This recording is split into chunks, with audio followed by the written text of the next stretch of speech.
ગોકુલ બક્ષી, chairman prime cooperative bank, સુરતની એક ખ્યાતનામ બેંક છે, એના ચેરમેન તરીકે આપને સૌને દિવાળીની ખૂબ ખૂબ શુભેચ્છા આપું છું અને નવું વર્ષ આપને ખૂબ ફળદાયી નીવડે અને પરમાત્મા તમારી બધી મનોકામના પૂરી કરે એવી વિશ કરું છું.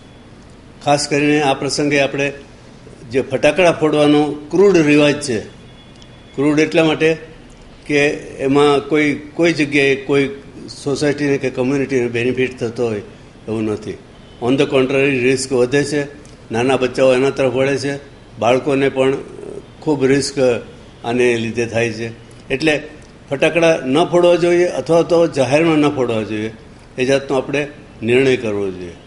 કલેક્ટિવલી નિર્ણય કરી આપણે દરેક મા બાપો એ રીતે નક્કી કરે કે બાળકોને ફટાકડા અપાવવા જ નથી અને ફટાકડાને બદલે બીજી કોઈ પણ રીતે સોશિયલ રિકન્સ્ટ્રક્શનમાં આપણે કામ લાગીએ તો વધારે ઈચ્છનીય છે એવું હું માનું છું.